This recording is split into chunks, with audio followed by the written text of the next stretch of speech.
राजस्थान के सीकर के कुख्यात गैंगस्टर राजू टेहट की हत्या को 4 महीने का वक्त बीत चुका है। अभी तक इस मामले का मेन आरोपी गैंगस्टर रोहित गोदारा फरार है, लेकिन 4 महीने के बाद इस हत्याकांड में अब राजस्थान के कुख्यात गैंगस्टर रहे आनंदपाल की बेटी का नाम सामने आ रहा है। यह खुलासा बेहद ही चौंकाने वाला है और अब कहा जा रहा है कि इस हत्याकांड की मास्टरमाइंड कोई और नहीं बल्कि दुबई में बैठी गैंगस्टर आनंदपाल की बड़ी बेटी चीनू है। चरणजीत सिंह उर्फ चीनू ने बीकानेर जेल में हुई बलबीर बानुड़ा की मौत का बदला लेने के लिए पूरी प्लानिंग की थी। इस प्लानिंग को अंजाम पहुंचाने वाला दूसरा मास्टरमाइंड बलबीर बानुड़ा का बेटा सुभाष और तीसरा रोहित गोदारा है। इन्होंने पहले भी 4 बार राजू टेहट के मर्डर की साजिश रची थी, लेकिन हर बार नाकाम हो गए और 5वीं बार रोहित गोदारा के भेजे हुए शूटर कोचिंग स्टूडेंट बनकर गए और 3 दिसंबर को इस हत्याकांड को अंजाम दिया गया।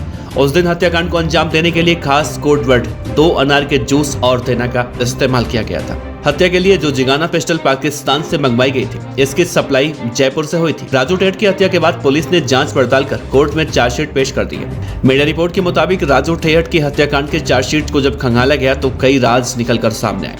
आनंदपाल की बेटी चीनू कई घटनाओं की मास्टरमाइंड रही है। कहा जाता है कि कई बड़े बड़े मामलों में आनंदपाल भी अपनी बेटी चीनू से सलाह लेता था। जब वो जेल में था तब चीनू ने ही उसे जेल से भगाने की पूरी प्लानिंग बना कर दी थी।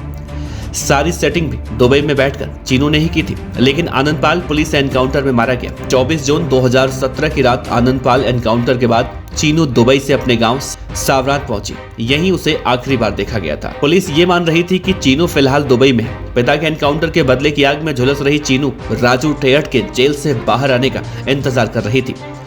लंबे समय के बाद जेल में बंद राजू को 2022 में जमानत मिली। जेल से बाहर आकर वो चुनाव लड़ने की तैयारी करने लगा, लेकिन राजू टेहट के दुश्मन गैंग को यह मंजूर नहीं था कि वो नेता बनकर जिंदगी जिए। आनंदपाल की बेटी चीनू ने अपने पिता के बिजनेस पार्टनर ईश्वर कुमावत, बलबीर बानुड़ा के बेटे सुभाष बानुड़ा, सुभाष बराल के साथ मिलकर इस पूरे हत्याकांड की साजिश रची। लॉरेंस बिश्नोई के साथी रोहित गोदारा और अमरजीत बिश्नोई को अपने साथ जोड़ा। इस मर्डर को अंजाम देने के लिए सीकर में लोकल सपोर्ट की जरूरत थी, क्योंकि राजू टेहट जमानत के बाद सीकर शहर में आकर रहने लगा था। राजू टेहट को मारने की साजिश चीनू ने 8 महीने पहले फरवरी 2022 में शुरू कर दी थी, लेकिन लोकल सपोर्ट के लिए एक भरोसेमंद शख्स की जरूरत थी। इस दौरान आनंदपाल गैंग का खास गुर्गा मनीष उर्फ बच्चिया जमानत पर बाहर आ गया। मई में सुभाष बराल ने सबसे पहले मनीष को फोन कर राजू टेहट को ठिकाने लगाने की साजिश बताई। सुभाष ने मनीष के मोबाइल में सिग्नल ऐप डाउनलोड करवाकर यूरोप में बैठे रोहित गोदारा से बात कराई। मनीष ने जिम्मेदारी लेते हुए इस साजिश में विक्रम गुर्जर बामरडा, नवीन बॉक्सर को अपने साथ शामिल किया। नवीन बॉक्सर ने गजेंद्र सिंह से बात कर हरियाणा से 3 शूटर लाने के लिए बोला। शूटर्स को पैसे देने के लिए भिवानी यानी कि हरियाणा के सतीश पहलवान के सर्व हरियाणा ग्रामीण बैंक द्वारा अकाउंट में रोहित गोदारा और अमरजीत बिश्नोई ने सरजीत नाम के फोन नंबर पर 3 से 4 बार में 1 लाख रुपए जमा करवाए। 1 सितंबर को 30,000, 2 सितंबर को 10,000 और फिर 5 अक्टूबर को 60,000 रुपए डलवाए गए। तब सतीश पहलवान ने जॉनी पहलवान और हिमांशु बॉक्सर को मर्डर के लिए तैयार किया।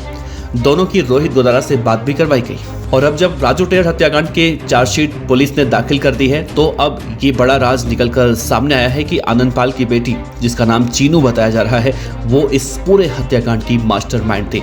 फिलहाल अब देखना अहम होगा कि चीनू को कब तक दुबई से यहाँ पर डिपोर्ट किया जाता है।